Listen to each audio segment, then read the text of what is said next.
penitent across the board, like from Georgia boys, from Iowa. He great player. He physical. He like just one of those things where you just keep he like to finish. He like to finish plays. Can't really look too far ahead, but supposed to be ready for you. Jordan, with so From the many season, superstars on your Georgia defense, how does that Eminem. help you prepare for the National Football League? He's a good player. Athletic. It's not about the stars. At size. I wasn't playing position. If you're good enough, you're going to be on the field. And that's kind of one of the things that drove us as a Georgia defense. We wanted to call ourselves a no-name defense because, although we had all the stars, it was really nobody love each other. And we all played for each other. And I know, going into the next level, it's a different dynamic, but, at the end of the day, I'm a competitor. I like to win. And so whatever it takes for us to win, that's what we're talking. Get to the spot, 5 yards behind the offensive line. When he turns his shoulders, I might run through him, I might go inside. If he keeps definitely opened up. 350 was the average where I was on the season. The highest I ever been was like 360. I like to use inside. Right now, trending down, and I'm closer to 340s. And I think once I get into the 330, I think that'll be my spot, and that's where I like to stay. But whatever I land, whatever they have for me, whatever plan in place, I'm willing to do. I'm willing to do whatever it takes. So that shouldn't be no issue. Yeah, I like to work off a style, but with the style, you can do it's cool. Mile Creek, it's definitely a deep-rooted system. Once you leave, you're in there forever. So no matter how far we go, we always be connected with that. Eric Dulles is a talented player. I'm really excited to see him play, and I'm excited to see him on the stage this time next year. What drills are you? Oh yeah, I study a lot of tape, man. Be my favorite just keep player. working. I feel like the same thing that we did this year. It's about the love. We always talk about love for our team, and I like to watch for a team to be well-rounded, well-connected, and have that love. So I'm sure those boys, they know what it takes to win, especially the older guys. So we should be in good shape next year. I see what he does. I like to add some of that to my game too. It's good. It's a good feeling, winning a natty, and especially, coming back to the place we won a natty. It's definitely a great feeling. It's one of those things like you've been here before. My little bro, you weren't there, so Princely, you carry yourself different when you're winning. Jordan, who are some of the guys that are going to emerge in Georgia now that Princely, definitely, Trayvon moving on? Justice Bourne, definitely Jalen Carter. He's young, but the kid could play. Keep an eye out for him. Jalen Carter.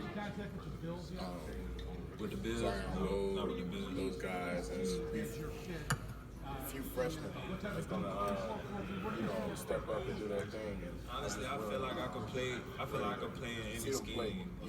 They know what to do. They're well coached. I've done it in college. Like I played in the 4, I played in the 5, I played in the 3, and I played. And to see them next year, it'll be a great experience. Jordan, do you plan on doing everything out there in terms of drills and testing? And what do you want to show the scouts and the GMs around the league? Definitely how athletic I am. I definitely think I can play that to my advantage. It's a lot of speculation about my 40 time and everything. I think that's one of the things that I'm really ready to go out there and be excited. But not only for the 40-yard dash, because, as a lineman, you're not going to really be running 40 yards. So I'm more worried about my 10-yard split and getting a fast start. Texas, we actually broke down that Alabama game. Very detailed, energetic. Oregon got a good one. So usually when we're watching film, they want to know where you're at, what you're doing, what's your assignment on the play, things like that. They weren't really going into how the game was going. Well, in our scheme, I play 0, and I always say 2 on me, somebody's free. So I'll free up the linebackers and the Coley so they can make plays and everything. And it's just one of those things that you have to be selfless about.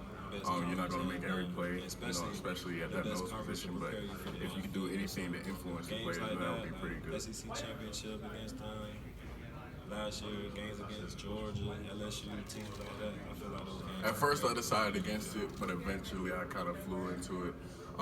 At first, it was uncertainty. I didn't know what to do. I didn't know how to go about it, but with a little bit of help and my mom, she kind of spearheaded the whole operation. So with her, she knew exactly what she wanted to do. We knew exactly what we wanted wanted to do. And it felt good just, being able to like buy Christmas presents for my mom and my brothers. And those are one of those things that, like beyond the game makes you feel good.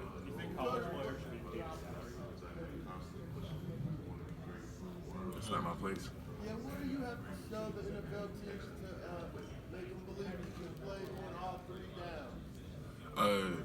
Definitely pass rush ability and conditioning. That's the biggest 2 things, but I'm working towards that. I feel like I'm at that level. You just have to keep your knives sharp. You have all the tools in the toolbox. You have to make sure they work. So we continue to keep working. And at the end of the day, when that time comes and my name is called, then I'll be ready to work. I'm glad that's coming to an end. I'm happy about that. Just drills and repetition. I'm a repetition guy. I keep working, so it's stuck in my brain. So I can't really give out specific drills and everything, but it's just one of those things. Like you watch a lot of film, you watch the people who do it well in the NFL, and then you try to add it to your toolbox. And Chuck Smith, he taught me to not confine myself to a certain box, and I confine myself to a certain category. No matter how big I am, you can always be an athlete. You can do the things that the little guys can't do. Jordan, you always talk. Everybody knows the physical gifts you got, but talk about the mental aspect of playing the position you play when guys try to W and they're trying to, trap you and all that kind of stuff. The mental part you go through. Definitely. The mental thing is just being selfless. You have to give up yourself in some plays to make sure that others eat. And it's one of those things that you take pride in. Mentally, you have to be really tough. Especially coming from a program like Georgia, you have to be mentally tough to even be in a program. But at the end of the day, we're all ready. All the Georgia boys are ready, so I think we'll do well. Yeah, definitely. The power of the tongue is really important. You have a lot of power in what you say, and I believe in speaking things into existence. And if it doesn't shake out that way, then after that, you just work. And so, Devontae and I, we keep faith. We speak highly of each other. We speak highly for each other. And anything that we do, we want to do it together. That's my brother. Jordan, I talked to Cam Hayward yesterday. He brought up your name first. Obviously, he's an all-pro Steeler. And now he's in the What do you SEC. study So at the position in the league? excited to see Speaking of what Cam he'll do, Hayward what he'll do in and the Aaron SEC Donald. this year. Definitely.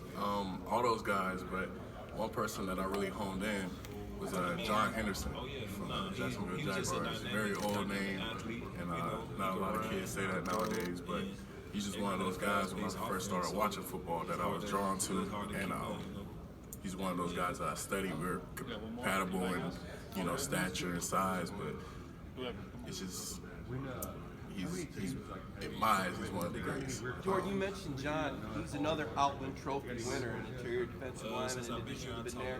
You're one of the guys that looks like you're going to be a college football Hall of Famer someday with those awards, a national championship. Does it still seem surreal looking back on your Georgia career? Definitely. Football has brought me opportunities that I would never thought of. Even being in front of y'all today is a dream. It's an honor. And you can't do anything but thank God. You have to thank the Most High. And every day, every moment I think about it, I'm like, man, thank you. Because, I could be anywhere in this world, but I'm here in front of y'all today. Oh man, the Lions staff, they brought the energy that week, definitely. Honestly, it's not really any banner. We all here for a reason. We all getting to the same place that we all want to go. They brought the energy all week. We just have fun, honestly. You got to keep it light, especially in this time right here. You keep it light. We're always laughing. We're always having fun. And I know for me, I don't want to let football get the best of me. If I start thinking about it too much, I start stressing. So I always try to throw in a laugh and have a good time. When did it hit you that you won a national title? Honestly, it hit me when I came back. This week. If you had to show a NFL coach one game to sum up the reason they should pick you in the first round, which game would it be? I say Clemson. The Clemson game. That's a game that pops up a lot in the film studies. Thank you for your time.